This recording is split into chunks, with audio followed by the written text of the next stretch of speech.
जय माता दी दोस्तों, स्वागत है आपका हमारी YouTube चैनल अभव्या वर्ल्ड में। आज की इस वीडियो में हम आपके लिए चैत्र नवरात्रि की एक प्रचलित कथा लेकर आए हैं।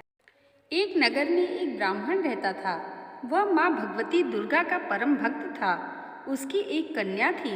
ब्राह्मण नियम पूर्वक प्रतिदिन दुर्गा माँ की पूजा और यज्ञ किया करता था। सुमति अर्थात ब्राह्मण की बेटी भी प्रतिदिन इस पूजा में भाग लिया करती थी। एक दिन सुमति खेलने में व्यस्त होने के कारण भगवती पूजा में शामिल नहीं हो सकी।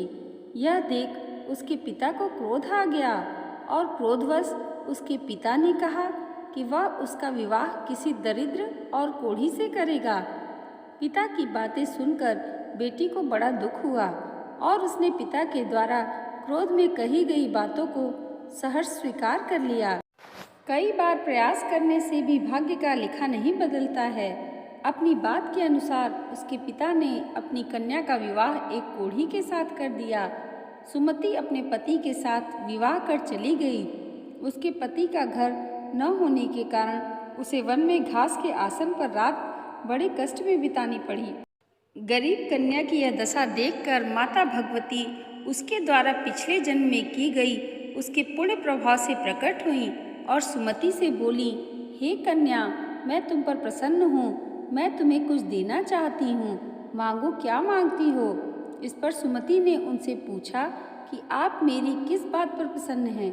कन्या की यह बात सुनकर देवी कहने लगी, मैं तुम पर पूर्व जन्म के तुम्हारे पुण्य के प्रभाव से प्रसन्न हूँ। तुम पूर्व जन्म में भील की पतिव्रता स्त्री थी।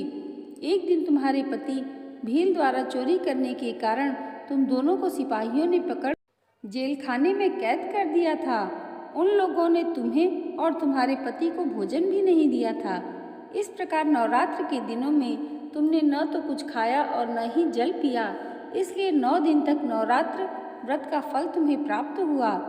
हे ब्राह्मणी, उन दिनों अनजाने में जो व्रत हुआ, उस व्रत के प्रभाव से प्रसन्न होकर आज मैं तुम्हें मन वांछित वरदान दे रही हूँ।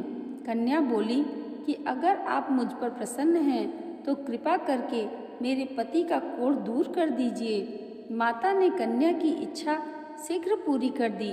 उसके पति का शरीर माता भगवती की कृपा से रोगहीन हो गया। इस प्रकार माता की कृपा से ब्राह्मण की बेटी अपने पति के साथ सुखपूर्वक जीवन व्यतीत करने लगी और माता रानी की प्रतिदिन उपासना करने लगी। तो दोस्तों, यह है नवरात्र से जुड़ी एक पौराणिक कथा। अगर आपको अच्छी लगी हो तो कमेंट बॉक्स में जय माता दी लिखना मत भूलिएगा और इसे लाइक, और अगर हमारे चैनल पे आप नए हैं तो इसे सब्सक्राइब भी ज़रूर कीजिएगा। जय माता दी।